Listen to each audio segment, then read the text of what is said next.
تفکر اور تدبر جو ہے اس کا ایک نقشہ سامنے آتا ہے. جب آدمی کسی سوچ میں گم ہوتا ہے تو لوگوں سے وہ کٹتا ہے. ایک تو یہ کہ غار حرائی میں چلے گئے 5 میل آبادی سے باہر، اور دوسرا یہ کہ اگر آبادی میں لوگوں کے پاس ہے بھی کسی وجہ سے تو چادر اپنے گرد لپیٹ کر اور بالکل یکسو ہو کر کہیں چارپائی پر لیٹ گئے، یا یہ کہ کہیں بیٹھے بھی ہیں. تو عربوں کا یہ رواج تھا، جیسے پٹھانوں میں اب بھی موجود ہے، یہ چادر جو ہے بیٹھ کر کی اپنے گرد لپیٹ لیتے ہیں. کبھی چادر سے اپنے گھٹنوں کو باندھتے ہیں بیٹھتے ہوئے. تو یہ مختلف جو رواج ہیں جو پٹھانوں میں آج بھی نظر آتے ہیں ان کے معاشرے کے اندر، یہ سب عرب کے اندر موجود ہے. تو حضور کی یہ کیفیت جو ہے یا ایھا المدثر یا ایھا المزمل، یہ گویا کہ ان دونوں جگہ پر آ رہا قم، کھڑے ہو جاؤ.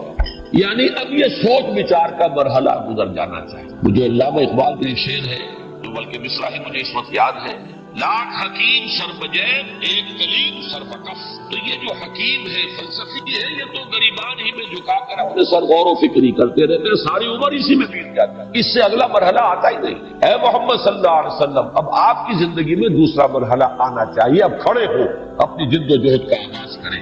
اب یہ فکر کے اندر غلطاؤں پہچا رہنا اور غور و فکر ہی کے اندر لگے رہنا، اب اس سے باہر نکلیے. اس کیفیت سے آپ کی زندگی کے اندر اب ایک انقلابی مرحلہ آ رہا ہے. اب آپ کو کمر کسنی ہے عمل کی. البتہ عمل 2 ہے، ایک عمل جو رات کا تھا وہ سورہ مزمل میں، اور ایک عمل جو دن کا تھا وہ سورہ مدثر. یا ایھا المزمل قم اللیل الا قلیلا یا ایھا المدثر قم فانذر وربک فکبر. یہ دن کا عمل ہے، دن کی محنت ہے، دن کی بھاگ دوڑ ہے، انذار ہے، تکبیر رب ہے، اللہ کا بول بالا کرنا ہے، اس کی جد و جہد ہے. ایک رات کو کھڑے ہونا ہے اپنے رب کے حضور میں. تو یہ دونوں در حقیقت عمل کی مشکل ترین صورتیں ہیں، لیکن یہ کہ بڑی خوبصورت تقسیم ہو گئی. اسی لیے میں نے کہا تھا حسین ترین جوڑا ہے، نہایت نمایاں ہے جوڑا ہوتا اس کا، اور حسین ترین. یا ایھا المزمل قم یا ایھا المدثر قم. لیکن ایک قم کیا ہے؟ قم اللیل الا قلیلا. یہ رات کی ایک ریاضت ہے، ایک جد و جہد ہے، ایک مشقت ہے. اور دوسرا قم کیا ہے؟ قم فانذر وربک فکبر. اب انذار کا عمل شروع کیجئے اور تکبیر رب کے لیے اپنے ہتھیلی پر اپنی جان رکھ کر میدان میں. تو میرے نزدیک جو مناسب ترین ہے اس پس منظر کے ساتھ مزمل اور مدثر کا مفہوم کہ غور و فکر، سوچ بچار، فلسفیانہ تدبر و تفکر، اس میں جو کیفیت تھی محمد الرسول اللہ صلی اللہ علیہ وسلم کی، اب ان دونوں صورتوں میں جو حکم دیا جا رہا ہے اس لفظ کے حوالے سے وہ یہ ہے کہ اب یہ دور آپ کی زندگی کا ختم ہونا چاہیے. اب تو آپ کمر کس کے عمل کی دنیا کے اندر اور جد و جہد کی دنیا میں آئیے. دوسری رائے یہ ہے کہ آغاز وحی جب ہوا ہے حضور پر، تو چونکہ بعض روایات میں اس کی صراحت آئی ہے، تفصیل آئی ہے کہ حضور پر بڑی دہشت تاری ہوئی. چنانچہ جب پہلی وحی آئی ہے غار حرا میں اور وہاں سے جب آپ تشریف لائے ہیں تو یہ الفاظ صراحت کے ساتھ موجود ہے کہ آپ کا لرزہ طاری تھا، پسینے میں شراب اور تھے، بخار شدید آپ کو چڑھا ہے، اور آپ نے اس کے اصلیت میں آ کے حضرت خدیجہ سے فرمایا زملونی زملونی، مجھے کمبل اڑا دو، مجھے کپڑا اڑا دو، وہ لیٹنے کے لیے. تو ایک اس واقعے سے مناسبت پیدا کر کے بعد آپ نے کہا کہ یا ایھا المزمل اس لیے کہا گیا کہ یہ جو کیفیت وحی کی دہشت تھی، کیونکہ یہ پہلا مرحلہ تھا، پہلا معاملہ تھا. حضور صلی اللہ علیہ وسلم یہ بات بھی نوٹ کرنے کی ہے اور سیرت النبی کے حوالے سے بہت اہم نکتہ کہ حضور صلی اللہ علیہ وسلم کاہن قسم کے انسان نہیں تھے. یہ نہیں تھا کہ کہیں خانقاہ میں تربیت لے رہے ہو، جب کوئی شخص خانقاہ میں تربیت لے رہا ہو تو وہ تو گویا کہ اپنے آپ کو پریپیئر کر رہا ہوتا ہے کہ اسے کوئی مکاشفے بھی ہونے شروع ہو جائے، کچھ وہ غیب کے عالم سے اس کا کوئی تعلق قائم ہو جائے. وہ تو نہ صرف یہ کہ اس کا امیدوار ہوتا ہے بلکہ کوشاں ہوتا ہے اس کے لیے. لہذا اگر کوئی تجربہ اسے ہوتا ہے اس کے لیے وہ بالکل کوئی ان ایکسپیکٹڈ چیز نہیں. لیکن حضور کا معاملہ یہ نہیں تھا، کیونکہ آپ نے تو بھرپور زندگی جو ہے گزاری ہے، جیسے کہ کاروباری انسان کی، معاشرے کا ایک بہت ہی فعال فرد، کوئی خانقاہی مزاج آپ کا تھا ہی نہیں. یہ تھوڑا سا عرصہ ہے کہ جو گزرا ہے غور و فکر اور سوچ و بچار میں، لیکن یہ کہ اس کے علاوہ آپ کا پورا مزاج جو ہے وہ کوئی خانقاہی مزاج نہیں تھا. لہذا جب فرشتے سے پہلی ملاقات ہوئی ہے تو ایک دہشت کی کیفیت ہوئی ہے. یہ گویا کہ عالم بشریت کا پہلا معاملہ ہوا ہے عالم ملکیت سے. تو اس کے جو اثرات آپ کی طبیعت پر ہوئے ہیں تو بعض لوگوں نے یا ایھا المدثر یا ایھا المزمل کا تعلق اس سے جوڑا ہے. تیسری ایک رائے یہ ہے کہ حضور صلی اللہ علیہ وسلم پر جب یہ وحی کا آغاز ہوا تو آپ کو شدید تشویش ہوئی کہ اتنا بڑا بوجھ، یہ فکر مندی جو ہے اس پہلو سے بھی کہ اتنی بڑی ذمہ داری، اتنا بڑا بوجھ. اور اس اعتبار سے وہ الفاظ روایات میں آتے ہیں کہ حضور نے حضرت خدیجہ رضی اللہ تعالی عنہا سے یہ بھی فرمایا کہ خشیت علی نفسی، مجھے تو اپنی جان کا اندیشہ. جس پر کہ حضرت خدیجہ نے، اب یہ میرے تو خیر دلچسپی کا موضوع ہے، حضرت خدیجہ رضی اللہ تعالی عنہا کا کیا مقام ہے صحابیات میں، اور بلکہ کل صحابہ کے زمرے میں. میری جو رائے ہے وہ میں ایک جملے میں آپ کو بتا دوں کہ مردوں میں جو مقام حضرت صدیق اکبر کا ہے، بعین ہی خواتین میں وہ مقام حضرت خدیجہ کا، بلکہ خدیجۃ الکبریٰ، یہ لفظ کبریٰ جو ہے جو ان کے نام کا جز بن گیا ہے، میرے نزدیک وہ اس وجہ سے نہیں ہے کہ وہ ازواج مطہرات میں سب سے زیادہ کبیر السن تھی، عمر میں بڑی تھی، بلکہ اس وجہ سے کہ وہ الصدیقۃ الکبریٰ، الصدیق الاکبر ہے ابو بکر، سب سے بڑے صدیق، اور سب سے بڑی صدیقہ جو ہے وہ حضرت خدیجہ رضی اللہ تعالی عنہما. بہرحال یہ ایک علیحدہ بحث ہے کہ میرے پاس میں اپنی اس رائے کے دلائل کیا ہیں، لیکن میں یہاں پہ ذکر کر رہا تھا کہ اسی کا ایک مظہر یہ ہے ان کے مقام کا کہ انہوں نے تشفی دی ہے حضور کو کہ آپ گھبرائیں نہیں، اللہ آپ کو ضائع نہیں کرے گا، آپ تو غریبوں پر رحم کرتے ہیں، آپ بھوکوں کو کھانا کھلاتے ہیں، آپ مسافروں کی مہمان نوازی کرتے ہیں، آپ یتیموں اور بیواؤں کی سرپرستی فرماتے ہیں، لہذا آپ اندیشہ نہ کیجیے، اللہ آپ کو ضائع نہیں کرے. اس لیے کہ حضور کے الفاظ ہیں کہ خشیت علی نفسی، مجھے اپنی جان کا. یہی بات وہ ورقہ ابن نوفل نے کہی تھی. کاش کہ میں اس کو جب حضرت خدیجہ لے کر گئی ہے اپنے چچا داد بھائی کے پاس، حضرت ورقہ بن نوفل ان کے پاس لے کر گئی ہے، اس لیے کہ وہ موحد تھے اور پھر عیسائی ہو گئے تھے، اور شام میں جا کر انہوں نے تورات کی تعلیم حاصل کی. کانا یکتب التوراۃ بالعبرانیہ، یعنی مکے کا رہنے والا امی قوم کا ایک فرد، اتنا بڑا عالم کہ انہوں نے عبرانی زبان سیکھی تھی اور تورات عبرانی میں لکھتے تھے. کانا یکتب التوراۃ بالعبرانیہ، ان کے پاس لے کر گئی ہے کہ یہ ذرا سنیے تو صحیح ہے ان کو کیا تجربہ ہوا ہے، کیا انہوں نے دیکھا ہے. تو جب حضور نے بیان کیا تو وہ حضرت ورقہ ابن نوفل فرماتے ہیں یہ وہی ناموس ہے جو موسیٰ اور عیسیٰ پر نازل ہوا تھا، اور کاش کہ میں اس وقت تک زندہ رہوں جبکہ آپ کی قوم آپ کو یہاں سے نکال دے. تو حیران ہوئے حضور صلی اللہ علیہ وسلم، اب مخرجیہم، کیا وہ مجھے یہاں سے نکال دیں گے؟ اس لیے کہ اس وقت تک تو شکل یہ تھی کہ انتہائی محبوب انسان تھے حضور قریش کے اور تمام اہل مکہ کے. جہاں صدیق، جہاں صادق، جہاں امین، وہ آ گئے امین، جو امانت دار انسان، وہ آ گئے وہ سچا انسان، صداقت شعار، اور جس کے ہاں کوئی دھوکہ نہیں، خیانت نہیں. تو حضرت حضور صلی اللہ علیہ وسلم سے انتہائی محبت، انتہائی ہر جگہ پر ویلکم کیے جانے والی شخص. لیکن یہ کہ جب حضرت ورقہ نے یہ کہا ہے کہ یہ آپ کو نکال دیں گے، کاش کہ میں اس وقت تک زندہ رہوں کہ آپ کی مدد کروں، تو حضور نے بہت ہی حیرت کے ساتھ پوچھا وا مخرجیہ ہوں، کیا یہ مجھے نکال دیں گے؟ تو حضرت ورقہ نے فرمایا کہ ہاں، جس کے پاس بھی یہ پیغام آیا ہے اس کی قوم اس کی ضرور دشمن ہوئی. اب آپ دیکھیے کہ ورقہ کا علم جو ہے وہ کتنا تھا. اچھا، حضرت ورقہ کو صحابی شمار نہیں کیا جاتا، یہ نوٹ کر لیں. کیوں نہیں کیا جاتا؟ ابھی سورہ مدثر نازل نہیں ہوئی. حضور کو جو تبلیغ کا حکم ہے وہ سورہ مدثر میں آیا، لہذا تبلیغ کرنے والے سے گویا کہ رسالت عبارت ہوتی ہے. حضور کی رسالت کا دور ابھی شروع نہیں ہوا تھا، ابھی آپ کی نبوت ظاہر ہوئی تھی. لہذا رسول جب آپ بنے ہیں وہ در حقیقت سورہ مدثر کی ابتدائی آیات کے نزول کے بعد، اس کے بعد جس نے تصدیق کی ہے وہ مومن شمار کیا گیا، صحابی شمار کیا گیا. حالانکہ تصدیق تو کر رہے، نبوت کی تصدیق تو حضرت ورقہ نے بھی کی، لیکن یہ ہے کہ چونکہ سورہ مدثر کے نزول سے پہلے کچھ ہی دنوں کے بعد ان کا انتقال ہو گیا ہے، لہذا حضرت ورقہ ابن نوفل کا شمار صحابہ کرام کے اندر آپ نہیں دیں. حالانکہ بہت بڑے عالم کی حیثیت سے انہوں نے تصدیق کی اور بات جو ہے پہچانی کہ یہ وہی فرشتہ ہے، وہی ناموس جو موسیٰ اور عیسیٰ پر نازل ہوا تھا وہی آپ پر نازل ہوا. بہرحال ایک خیال یہ ہے کہ یہ جو ایک آپ کے بارے گراں کا ایک احساس تھا، ذمہ داری کا احساس تھا، بہت بڑا بوجھ آ گیا ہے، تو جیسے ایک تشویش ہو جاتی ہے کسی کو، اس حالت میں آپ کپڑا لپیٹ کر لیٹے ہوئے تھے جبکہ یہ خطاب نہایت محبت بھرا خطاب آپ سے کیا گیا، یا ایھا المزمل یا ایھا المدثر. ایک رائے اور ہے چوتھی، اور وہ در حقیقت سورہ نون جو ہے جو اس سے پہلے نازل ہوئی ہے اس کے اعتبار سے بڑی مناسب معلوم، اور وہ یہ ہے کہ دارالندوہ میں ایک ان کی مشاورت منعقد ہوئی قریش کی کہ وہ ہمیں کیا کہنا چاہیے محمد کے بارے میں لوگوں سے. کسی نے کہا کہ کہنا چاہیے کاہن ہے، تو کہا گیا نہیں، کاہن تو وہ نہیں ہے، کون مانے گا یہ بات. پھر کسی نے کہا اچھا کہیے شاعر ہے، اس کو بھی رد کیا گیا کہ نہیں، بات چلے گی نہیں، بات کوئی ایسی کرو جو مضبوط ہو، جو چل سکتی ہے۔ پھر کہا گیا ساحر ہے، ساحر کے اوپر تقریباً اجماع ہوا کہ یہ کہیے، تاکہ مختلف لوگوں کی طرف سے مختلف باتیں نہ آئیں، ورنہ اعتبار اٹھ جائے گا ہمارا۔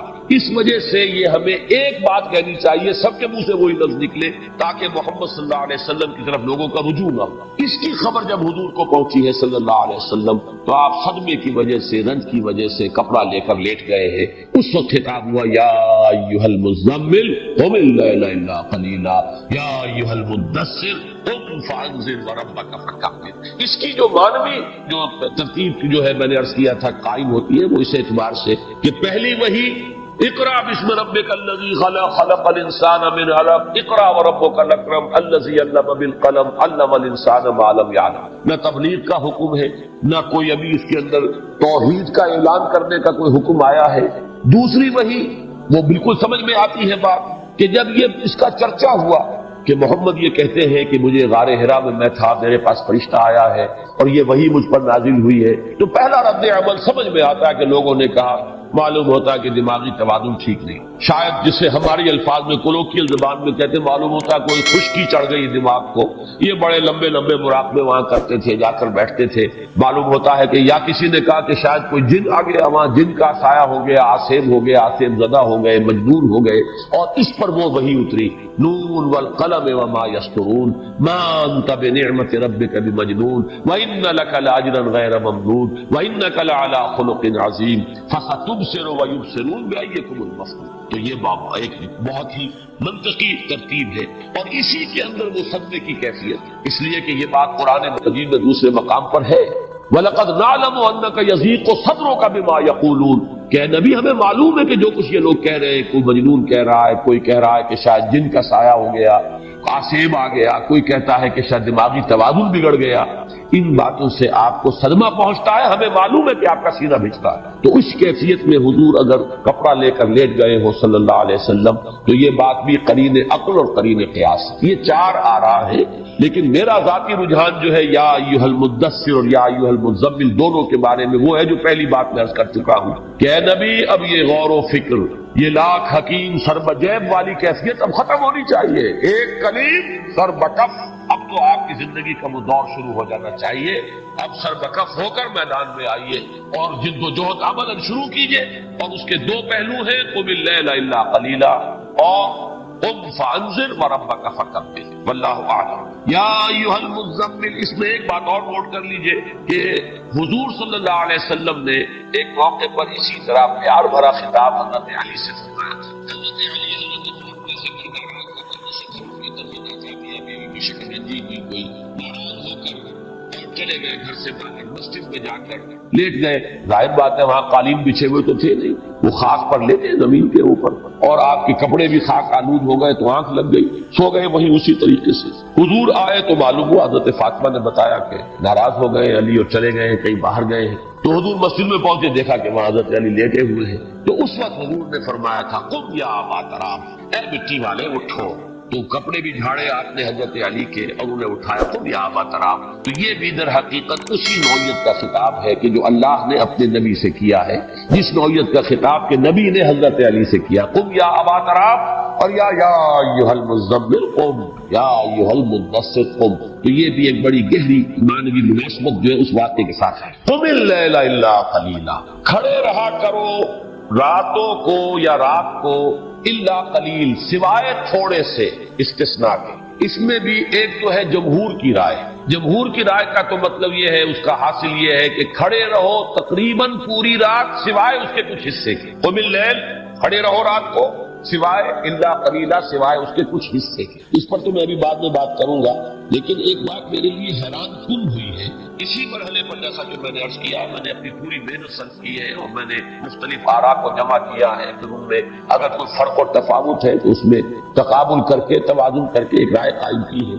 حضرت شیخ الہند منفرد ہے اس میں کہ انہوں نے ترجمہ کیا ہے کھڑے رہا کرو رات کو سوائے کسی رات کے، یعنی یہ کہ اگر کسی رات نہ کھڑے ہو سکو تو کوئی حرج نہیں۔ استثناء جو ہے وہ رات سے ہو رہا ہے، رات کے حصے سے نہیں۔ شیخ الہند رحمۃ اللہ علیہ کا ترجمہ یہ ہے، شیخ الہند مولانا محمود حسن۔ اور اس کی مولانا شبیر احمد عثمانی شیخ الاسلام جنہوں نے پھر وہ حواشی لکھے ہیں، انہوں نے بھی اپنے حاشیے میں تردید نہیں کی ہے، یعنی یہ کہ کھڑے رہا کرو راتوں کو سوائے کسی شخص کے، اگر مطلب یہ کہ اگر بربنائے طبع بشری کسی رات نہ اٹھ سکو، کسی رات آنکھ نہ کھلے تو کوئی بات نہیں، وہ ملامت بھی نہیں، لیکن یہ کہ کوشش کرو کہ رات کو کھڑے رہا کرو الا قلیلا، سوائے کوئی کسی رات۔ باقی یہ کہ جہاں تک جمہور کی رائے ہے وہ یہ ہے کہ در حقیقت اس میں فرضیت تھی حضور کے لیے، رات کا جاگنا اب آپ کے لیے لازم کر دیا گیا تھا، اس میں کسی رات کا استثناء نہیں ہے، بلکہ جو استثناء ہے وہ رات کے ایک حصے کا ہے۔ قم اللیل، کھڑے رہا کرو رات بھر، الا قلیلا، سوائے اس کے کچھ حصے کے، تھوڑے سے حصے کے، اس کی شرح اب آگے آ رہی ہے۔ اور قم سے مراد یہاں پر ہے نماز، یہ نوٹ کر لیجئے، مکی صورتیں جو ابتدائی مکی صورتیں ہیں ان میں نماز کے ارکان علیحدہ علیحدہ بول کر نماز مراد لی گئی، کہیں فرمایا گیا فاسجد لہ ومن اللیل فاسجد لہ وسبحہ لیلا طویلا، سورہ دہر میں، اور رات کے وقت رات کے حصے میں سجدہ کیا کرو اللہ کے لیے، تسبیح کیا کرو رات کے بڑے لمبے وقفے کے اندر۔ معلوم یہ ہوا کہ یہاں پہ نماز کا لفظ نہیں آیا لیکن مراد سجدے سے نماز۔ اسی طرح جیسے عباد الرحمان والا ہمارا منتخب نصاب کا درس جو ہے، والذین یبیتون لربہم سجدا وقیاما، دو رکوع آ گئے، دو رکن جو ہے نماز کے آ گئے، قیام بھی آ گیا، سجدہ بھی آ گیا، لفظ نماز نہیں آیا۔ والذین یبیتون لربہم سجدا وقیاما، وہ لوگ کہ جو راتیں بسر کرتے ہیں اپنے رب کے لیے سجدے میں گر کر اور کھڑے رہ کر۔ تو یہ اصول جان لیجئے کہ ابتدائی مکیات میں جو ارکان صلاۃ ہے، کہیں سجدہ مراد ہے، جیسے مدنی صورتوں میں ورکعوا مع الراکعین، لفظ رکوع آیا صرف، لیکن مراد کیا ہے؟ نماز کا رکوع، نماز کے اندر جھکنا، جھک جاؤ نماز کے اندر جھکنے والوں کے ساتھ۔ تو کہیں رکوع کا لفظ ہے، کہیں سجود کا لفظ ہے، کہیں صرف تسبیح کا لفظ ہے، اور یہاں پر لفظ جو آیا ہے خاص طور پر قیام، اس لیے کہ حضور صلی اللہ علیہ وسلم نے فرمایا بہترین نماز وہ ہے جس میں قیام، طول القنوت، لمبا قیام، اور یہاں پر قیام جو ہے گویا کہ نماز کا ایک رکن ہے، یہاں اس رکن کے ذکر سے مراد نماز ہے، اور چونکہ اس میں اصل مطلوب جو تھا وہ قرآن مجید کی تلاوت ہے، اس اعتبار سے بات جو ہے وہ اور مزید واضح ہو رہی ہے کہ اس کے لیے لفظ قیام ہی کا یہاں پہ جو ہے اس کا استعمال کرنا وہ زیادہ موزوں تھا۔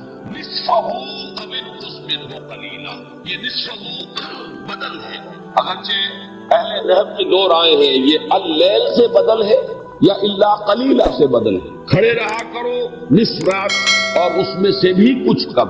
معلوم یہ ہوا کہ کم سے کم ایک تہائی رات۔ یہ اس کی شرح جو ہے وہ آگے دوسرے رکوع کے اندر جو مضمون آ رہا ہے، ان ربک یعلم انک تقوم ادنی من ثلثی اللیل ونصفہ وثلثہ وطائفۃ من الذین معک، اللہ خوب جانتا ہے، اللہ کے علم میں ہے کہ اے نبی آپ بھی اور آپ کے ساتھی جو ہے ان میں سے بھی ایک جماعت ایسی ہے جو کھڑی رہتی ہے رات کو دو تہائی رات کے قریب، یا آدھی رات یا ایک تہائی رات۔ تو یہ جو نصاب معین طور پر آ گیا ہے اس آیت کے اندر، یہاں اس کی تعبیر کے لیے الفاظ استعمال کیے گئے، قم اللیل الا قلیلا نصفہ او انقص منہ قلیلا، یا تو آدھی شب کھڑے رہو، گویا کہ اصل میں جو مطلوب ہے وہ تقریباً نصف شب ہے، لیکن یہ کہ او انقص منہ قلیلا، یا اس میں سے کوئی تھوڑا سا کم کر لو، او زد علیہ، یا اس پر کچھ زیادہ بڑھا استغفار کرے، اور اگر اللہ تعالیٰ کی طرف سے انعام کی آیت آئی ہے تو اس کا سوال کرے، اس کے لیے درخواست جو ہے اللہ کی جناب میں پیش کرے۔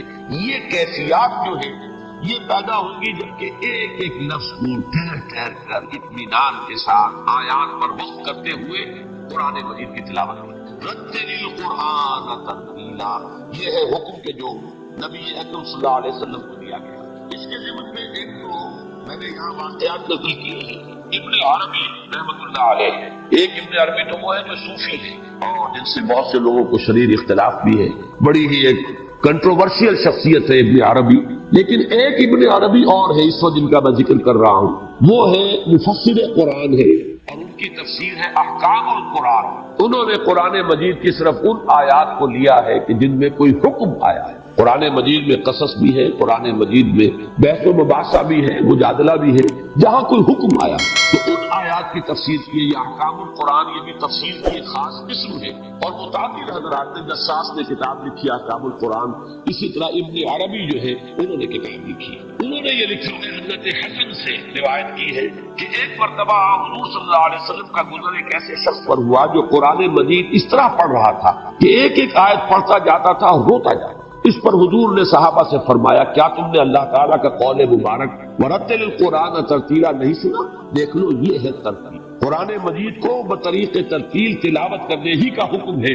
حضور کے اس فرمان میں بھی اتلو القرآن وابکو، قرآن پڑھو اور رویا کرو، یعنی یہ کہ اگر تم اس کی کیفیات کو اپنے اندر جذب کرو۔ ایک تو خیر وہ ہے قرآن مجید کی تلاوت جو ہمارے ہاں تراویح میں حفاظ کرام کرتے ہیں، وہ تو اللہ مجھے معاف فرمایا اگر میں غلط کہہ رہا ہوں، میرے نزدیک وہ قرآن کی توہین ہے اور قرآن مجید کے ساتھ بے ادبی اور گستاخی والا سلوک ہے جو اکثر و بیشتر مساجد میں ہوتا ہے۔ بہرحال وہ ایک علیحدہ بحث ہے۔ ویسے بھی جب آدمی پاٹ پڑھ رہا ہوتا ہے اور پیش نظر ہوتا ہے صرف حصول ثواب، اس میں تاثر لینا تو پیش نظر ہی نہیں، نہ اس پر غور کرنا ہے نہ اس میں سوچنا ہے، بلکہ وہ تو یہ کہ کوانٹٹی وائز وہ حدیث سامنے ہے کہ ہر حرف کے اوپر 10 نیکیوں کا ثواب ملتا ہے، وہ حدیث اپنی جگہ ہے، میں اس کا انکار نہیں کر رہا، لیکن یہ کہ دوسری حدیثیں بھی تو ہے کہ قرآن میں تدبر کرو، قرآن میں غور کرو، قرآن کو سمجھو۔ یہ ساری حدیثیں یا جیسے کہ حضور صلی اللہ علیہ وسلم نے فرمایا یا اہل القرآن لا تتوسدوا القرآن، اے قرآن والو قرآن کا تکیہ نہ بنا لو، قرآن کو پس پش نہ ڈال دو، قرآن پر صرف فخر ہی نہ کرتے رہو کہ بس ہمارے پاس قرآن ہے، اسے اپنا تکیہ نہ بنا لو۔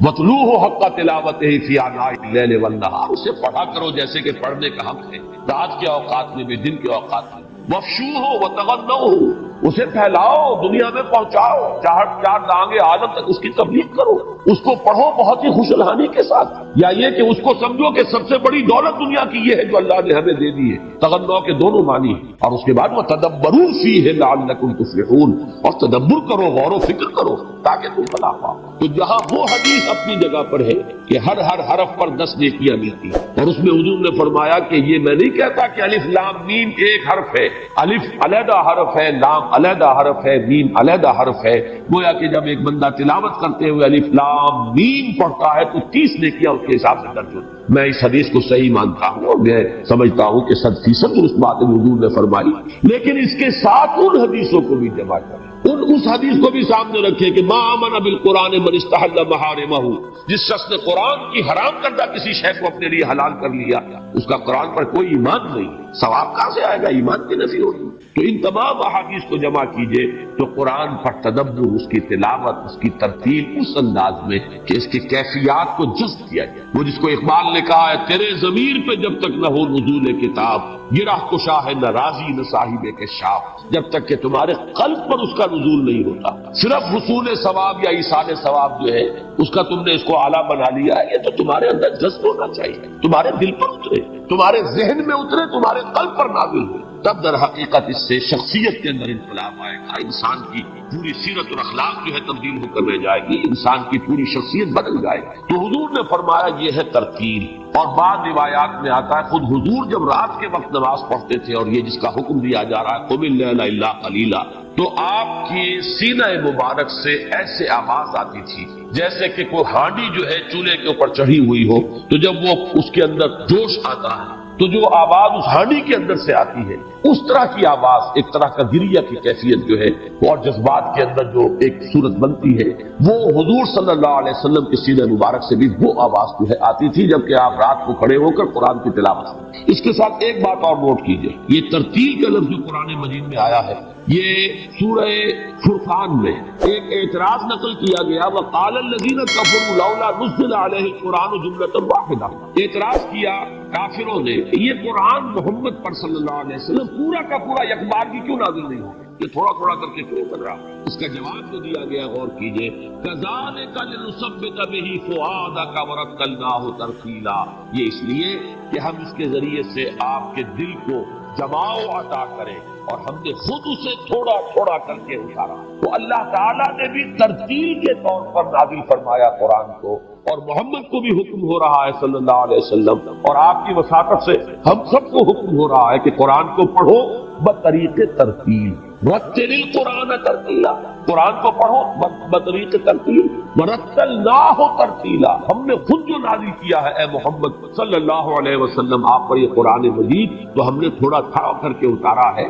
اس پورے قرآن مجید کا تحمل جو ہے ایک یکبارگی، یہ شاید حضور صلی اللہ علیہ وسلم کے لیے بھی مشکل ہوتا، لہذا كَذَلِكَ لِنُثَبِّتَ بِهِ فُؤَادَكَ، تھوڑا تھوڑا قرآن نازل ہو، تحمل پیدا ہوتا چلا جائے، آپ کا دل جمتا چلا جائے، تاکہ ہم اس کے ذریعے سے آپ کے دل کو جماؤ عطا کریں۔ معلوم ہوا کہ در حقیقت تثبیت قلبی کا سب سے بڑا ذریعہ ترتیل قرآن، ورتل القرآن ترتیل۔ اس میں ایک اعتراض آتا ہے، عقلی طور پر وارد ہوتا ہے، اور وہ یہ ہے کہ اس قدر اہمیت کے ساتھ حکم دیا جا رہا ہے کہ رات آدھی رات، 2/3 رات یا 1/3 رات کھڑے رہو، قرآن کی ترتیل کرو، جبکہ اگر یہ بات مان لی جائے کہ یہ تیسری وحی ہے تو قرآن مجید تو ابھی گویا کہ حضور صلی اللہ علیہ وسلم کے پاس ہے ہی نہیں، بہت تھوڑا سا قرآن ہے۔ اور اس سے میں یہ نتیجہ اخذ کرتا ہوں کہ در حقیقت یہاں ریپیٹ کرنا، دہرانا، تکرار کرنا یہی مطلوب۔ قرآن مجید کے علاوہ آپ دیکھیں گے کہ دین کا پورا فلسفہ جو عبادات کا ہے،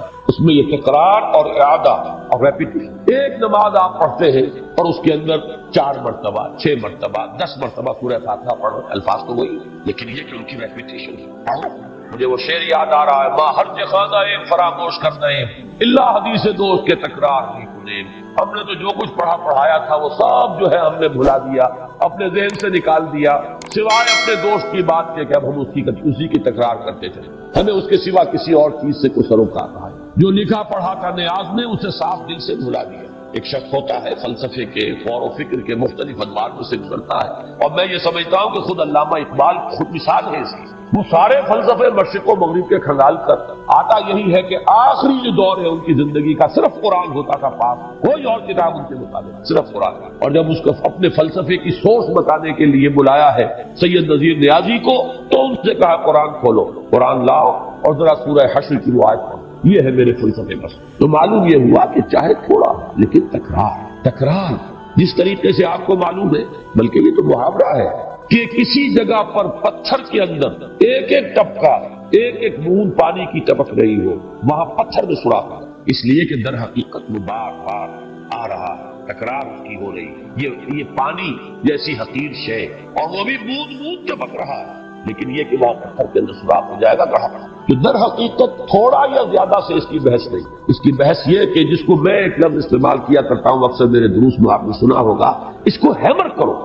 یہ ہیمرنگ ہے قرآن کو، جیسے کہ کسی چیز کو تھوڑا تھوڑا کر کے آپ ٹھوکتے ہیں، تو قرآن مجید کو در حقیقت اپنے وجود میں، اپنی شخصیت میں ہیمر کرنا، اس کو اتارنا اپنے اندر، اپنے ذہن میں اور اپنے قلب میں، یہ ہے اصل شے جو اس راستے کے لیے، خاص طور پر وہ راستہ جو محمد الرسول اللہ صلی اللہ علیہ وسلم کے سامنے آنے والا تھا، کہ اب آپ کو کھڑے ہونا ہے، تبلیغ کرنی ہے، اب آپ کو میدان میں آنا ہے، اب آپ کا استہزاء بھی ہوگا، تمسخر بھی ہوگا، آپ پر پتھراؤ بھی ہوگا، آپ کو گالیاں بھی دی جائیں گی، آپ پر تیروں کی بوچھار بھی آئے گی، آپ کے دندانے مبارک شہید بھی ہوں گے۔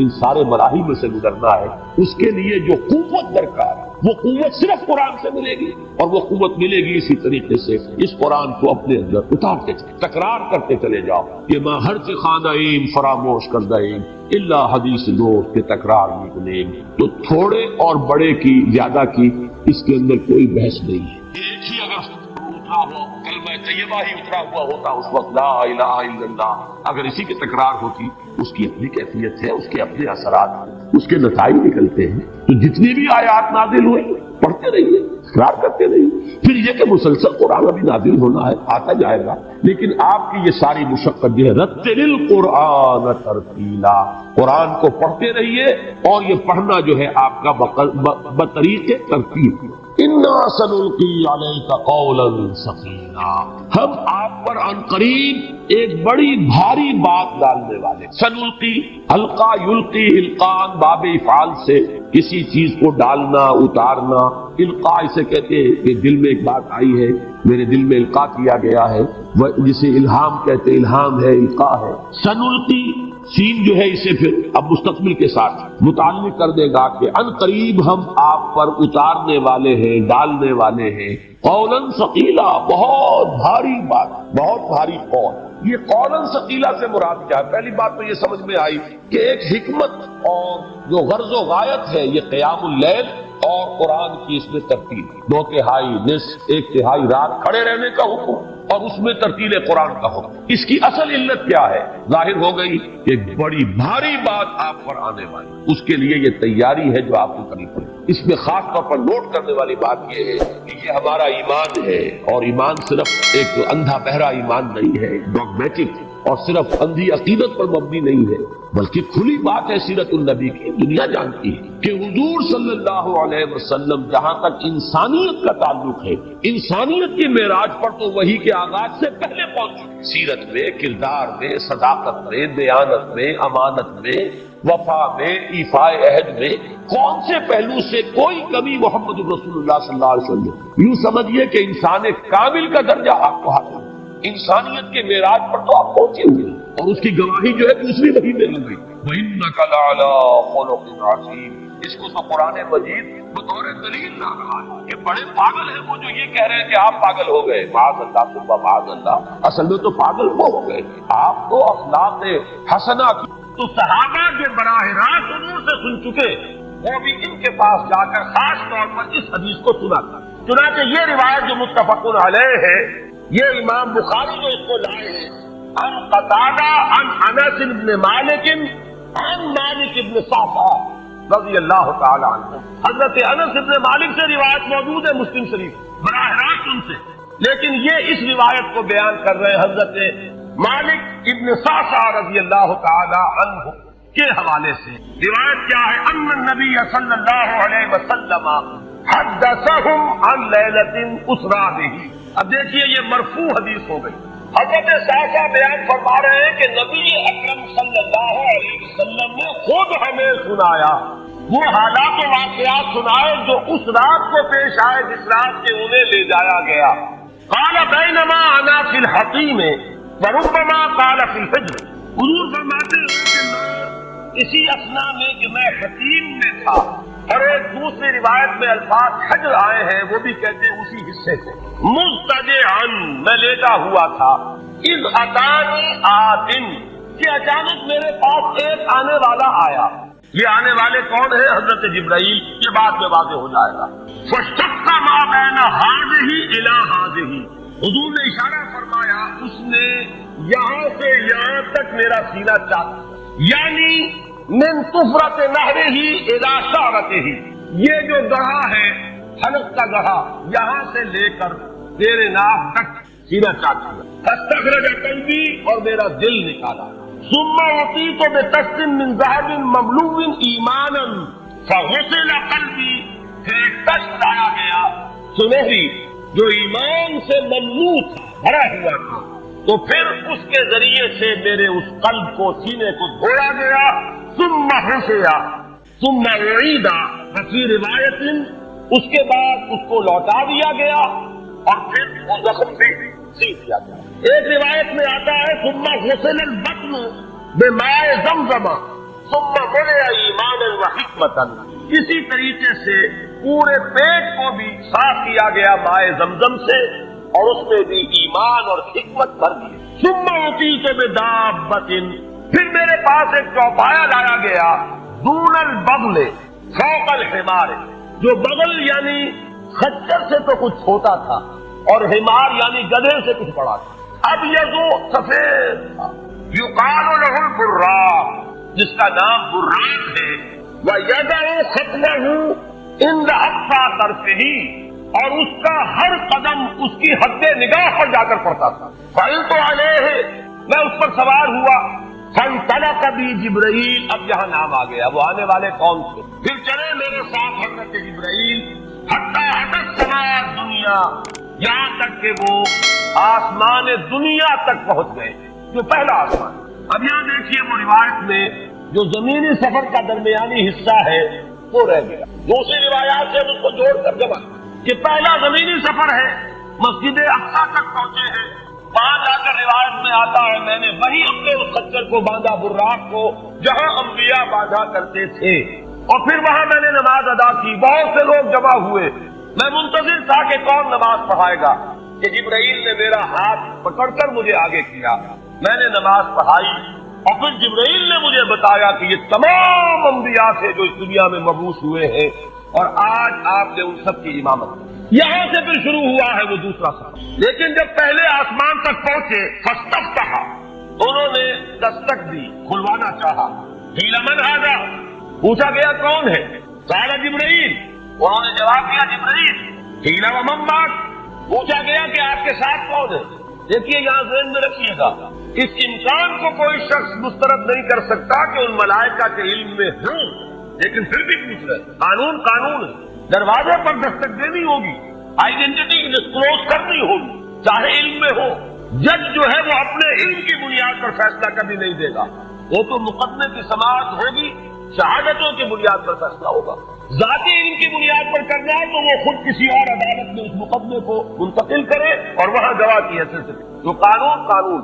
پوچھا گیا آپ کے ساتھ کون ہے؟ قال محمد صلی اللہ علیہ وسلم۔ قیل وقد ارسل الیہ، پوچھا گیا کیا انہیں بلایا گیا ہے؟ قال نعم، انہوں نے فرمایا ہاں۔ قیل مرحبا بہ فنعم المجیء جاء ففتح فلما خلصت، اس کے بعد کہا گیا مرحبا ان کے لیے، تہنیت ہے، مبارکباد ہے، خوش آمدید ہے، کیا ہی اچھے ہیں وہ جو لائے گئے ہیں۔ پھر وہ سمائے دنیا جو ہے اس کا دروازہ کھولا گیا، میں اس میں داخل ہوا، فاذا فیہا آدم، میں نے دیکھا وہاں حضرت آدم تشریف فرما۔ فقال ھذا جبرائیل نے کہا یہ آپ کے جد امجد ہے، فسلم علیہ، ان کو سلام کیجئے، فسلمت علیہ، میں نے انہیں سلام کہا، فرد السلام، انہوں نے سلام کا جواب دیا، ثم قال مرحبا بالابن الصالح والنبی الصالح، خوش آمدید ہے، مرحبا ہے صالح بیٹے اور صالح نبی پر۔ ثم صعد بی، پھر مجھے اور اٹھایا گیا، حتی اتی السماء الثانیہ، یہاں تک کہ جبرائیل پہنچ گئے دوسرے آسمان تک۔ فاستفتح، پھر وہی سوال و جواب ہے، میں ترجمہ نہیں کروں گا۔ قیل من ھذا؟ قال جبرائیل۔ قیل ومن معک؟ قال محمد۔ قیل وقد ارسل الیہ؟ قال نعم۔ قیل مرحبا بہ فنعم المجیء جاء ففتح فلما خلصت، جب یہ سارا اس کارروائی کے بعد داخل ہوئے ہیں دوسرے آسمان پر، فاذا یحییٰ وعیسیٰ وهو ابنا خالۃ، وہاں میں نے دیکھا کہ یحییٰ اور عیسیٰ ہیں اور یہ خالہ زاد بھائی ہیں۔ قال ھذا یحییٰ وھذا عیسیٰ فسلم علیہما، فسلمت فردا، ثم قال مرحبا بالاخ الصالح والنبی الصالح، انہوں نے بھی کہا خوش آمدید اور مرحبا ایک صالح بھائی اور صالح نبی کو۔ یہاں نوٹ کیجیے گا، حضرت عیسیٰ اور حضرت یحییٰ یہ بنی اسرائیل میں سے، لہذا حضور کو اپنا بیٹا نہیں کہہ سکتے، بھائی کہہ رہے ہیں۔ آدم جد امجد ہے، انہوں نے بیٹا کہا، مرحبا بابن الصالح والنبی الصالح، وہ نبی تو ہے، سب کہیں گے نبی، لیکن کوئی بھائی کہے گا، کوئی بیٹا کہے گا۔ ابراہیم بیٹا کہیں گے، موسیٰ وہ بھائی کہے گا، جن کی نسل سے آپ نہیں، وہ جو براہ راست نسل چلی آ رہی ہے اس میں جو ذکر کرے گا وہ بیٹے کے نسل۔ ثم صعد بی الی السماء الثالثہ فاستفتح، قیل من ھذا؟ قال جبرائیل۔ قیل ومن معک؟ قال محمد۔ قیل وقد ارسل الیہ؟ قال نعم۔ قیل مرحبا بہ فنعم المجیء جاء ففتح فلما خلصت اذا یوسف، قال ھذا یوسف، فسلم علیہ، فسلمت علیہ، فرد، ثم قال مرحبا بالاخ الصالح والنبی الصالح۔ اب مجھے ترجمے کی ضرورت نہیں ہے، ایک مرتبہ بات آپ نے سمجھ گئی، اب تیزی کے ساتھ میں اس حدیث کو پڑھ دینا چاہتا ہوں۔ ثم صعد بی، پھر مجھے اور بلندی پر لے جایا گیا، حتی اتی السماء الرابعہ فاستفتح، قیل من ھذا؟ قال جبرائیل۔ قیل ومن معک؟ قال محمد۔ قیل وقد ارسل الیہ؟ قال نعم۔ قیل مرحبا بہ فنعم المجیء جاء ففتح فلما خلصت فاذا ادریس، فقال ھذا ادریس، فسلم علیہ، فسلمت علیہ، فرد، ثم قال مرحبا بالاخ الصالح والنبی الصالح۔ یہاں ملاقات ہوئی حضرت ادریس علیہ الصلوۃ والسلام۔ ثم صعد بی حتی اتی السماء الخامسۃ فاستفتح، قیل من ھذا؟ قال جبرائیل۔ قیل ومن معک؟ قال محمد۔ قیل وقد ارسل الیہ؟ قال نعم۔ قیل مرحبا بہ فنعم المجیء جاء ففتح فلما خلصت فاذا ہارون، قال ھذا ہارون، فسلم علیہ، فسلمت علیہ، فرد، ثم قال مرحبا بالاخ الصالح والنبی الصالح۔ دور دراز کے لوگوں کے ساتھ نیکی ہو رہی ہے، سگے بھائی کی بیوہ اور یتیم بچے جو ہے وہ محروم ہے، انہوں نے اس وقت یہ کر دیا تھا، یہ کر دیا تھا۔ ظاہر بات ہے کہ رشتہ داروں سے تو شکایتیں ہوتی ہے، یہ تو ہمیشہ ہمارے مخالف رہے ہیں، ان کی ہم کیسے مدد کریں؟ اگر تو اللہ کے لیے دینا ہے تو پہلا حق ان کا ہے، من احب للہ وابغض للہ واعطى للہ ومنع للہ، اللہ کے لیے دیا ہے اگر تو اپنے اس نفس کی جو انتقام کا جذبہ ہے اس کو کچلو، اور جس کا سب سے پہلا حق ہے اس کو پکڑاؤ۔ تکلیف میں دیکھ کر اگر آپ کا دل پسیجتا نہیں ہے آپ کے دل میں رقیق کسے کہتے ہیں؟ پتلا، رقیق مادہ پتلا، رقت قلب، دل میں نرمی پیدا ہوگا۔ دل میں نرمی اگر پیدا نہیں ہوتی ہے تو پھر جان لیجئے، میں ایک بہت سخت بات کہنے لگا، ایک شخص عالم ہو سکتا ہے، مفتی ہو سکتا ہے، فقیہ ہو سکتا ہے، مفسر ہو سکتا ہے، محدث ہو سکتا ہے، عابد ہو سکتا ہے، زاہد ہو سکتا ہے، نیک نہیں ہو سکتا اگر انسانی ہمدردی کا مادہ اس کے دل میں نہیں ہے۔ بات سمجھ لی آپ نے پوری؟ یہ ہے ترتیب کے اندر مجمل۔ نماز و زکات کا ذکر بعد میں، وآتى المال على حبه ذوي القربى واليتامى والمساكين وابن السبيل والسائلين وفي الرقاب، یہ پہلے آ رہا ہے۔ اور آپ میں سے بہت سے حضرات کو یاد ہوگی چوتھے پارے کی پہلی آیت جو اس معاملے میں یوں سمجھیے، قول فیصل، لن تنالوا البر حتى تنفقوا مما تحبون، تم ہرگز نیکی کے مقام کو نہیں پہنچ سکتے جب تک خرچ نہ کرو اس میں سے جو تمہیں محبوب ہے۔ اگر آپ کا مال ایسا ہے جو دل سے اتر گیا ہے، کپڑے بوسیدہ ہو گئے دے دیے غریب کو، جوتے ٹوٹ گئے دے دیے کسی کو، یہ نہیں ہے، یہ نیکی نہیں ہے۔ نیکی کیا ہے؟ مما تحبون، جو تمہیں پسند ہو وہ مال۔ لن تنالوا البر، یہ نوٹ کر دیجیے عربی سے تو تھوڑا سا بھی کوئی مس ہے کہ لام اور نون کے ساتھ جو نفی آتی ہے فعل مضارع کے اندر اس سے زیادہ تاکیدی نفی نہیں۔ لن تنالوا البر، ہرگز نہیں پہنچ سکتے نیکی کے مقام کو، حتی تنفقوا مما تحبون، جب تک کہ تم خرچ نہ کرو اس میں سے جو تمہیں پسند ہے۔ اپنے محبوب مال کو جب تک خرچ نہیں کرو گے اللہ کی رضامندی کے لیے، اللہ کی رضا جوئی کے لیے، اس وقت تک نیکی کا مقام حاصل نہیں کر سکتے۔ حدیث میں نے آپ کو سنا دی، من یحرم الرفق، رفق کہتے ہیں دل کی نرمی، اسی سے لفظ رفیق بنا ہے۔ رفیق وہ ہے جو آپس میں ہمدرد ہے، غمگسار ہے، ایک دوسرے کا درد بانٹنے والے ہیں، ایک دوسرے کے دکھ کو اپنے دل میں محسوس کرنے والے ہیں۔ میں نے ہمدردی کی وضاحت پچھلی نشست میں کی تھی۔ ہمدردی، ہم جماعت، ایک جماعت میں پڑھنے والے، ہم عصر، ایک زمانے کے لوگ، ہمدرد وہ جن کا درد جو ہے وہ کامن ہے، مشترک ہے، ایک کے درد کو دوسرا محسوس کر رہا ہے۔ خنجر چلے کسی پہ تڑپتے ہیں ہم امیر، سارے جہاں کا درد ہمارے جگر میں ہے۔ یہ ہے در حقیقت نیکی کی اصل کو۔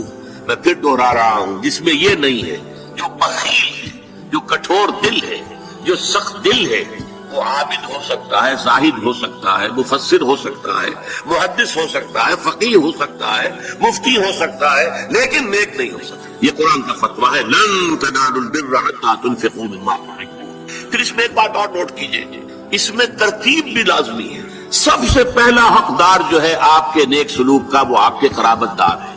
الاول فالاول، الاقرب فالاقرب، ہمیشہ قرآن مجید کی سب سے پہلے ذی القربى وآت ذی القربى حقہ والمسکین وابن السبیل ولا تبذر تبذیرا، یہ بھی ہمارے منتخب نصاب کی آیت ہے سورہ بنی اسرائیل کی۔ اور تم حق ادا کرو جو ذی القربى ہیں، قرابت دار ہیں، رشتہ دار۔ یہ خاص طور پر بات کیوں کہی جاتی ہے؟ عام طور پر قرابت داروں میں، قریبی رشتہ داروں میں شکر رنجیاں ہوتی ہیں۔ اب فلاں جو ہے، فرض کیجئے کہ کوئی چھوٹا بھائی فوت ہو گیا یا بڑا بھائی فوت ہو گیا، اب دوسرا بھائی جو ہے اچھا ہے، جو فوت شدہ بھائی ہے اس کے حالات اب خراب ہیں، بیوہ ہے، بچے ہیں، کوئی ذریعہ معاش نہیں ہے، اور یہ شخص جو ہے وہ صاحب ثروت ہے، صاحب دولت ہے، یہ اوروں کو تو خیرات دے گا، اپنے یتیم بھانجا اور بتیوں کو نہیں دے گا۔ کیوں؟ انہوں نے یہ کیا تھا، انہوں نے یہ کیا تھا، انہوں نے فلاں وقت یہ کہہ دیا تھا، وہ بھابھی نے فلاں وقت جو ہے میرے ساتھ یہ معاملہ کیا تھا۔ اس حوالے سے شکر رنجیوں کی وجہ سے ان کو چھوڑ کر دور دراز جا کر ریڑیاں بانٹی جائیں گی، لیکن جو اصل حقدار ہیں ان کو چھوڑ دیا جائے۔ اس کا تجزیہ کیجیے، اس کا مطلب ہے یہ اللہ کے لیے نہیں دیا جا رہا۔ اگر اللہ کا جذبہ ہو اللہ کو راضی کرنا تو پھر تو دیکھو کہ اللہ نے سب سے پہلا حقدار کس کو بنایا، پھر تو دیکھنا ہوگا ترتیب اللہ کی۔ اللہ کی ترتیب میں تو وآت المال علی حبہ ذوی القربى سب سے پہلے ہے، اس کے بعد یتامى ہے، مساکین ہے، وابن السبیل ہے، والسائلین ہے، وفی الرقاب ہے۔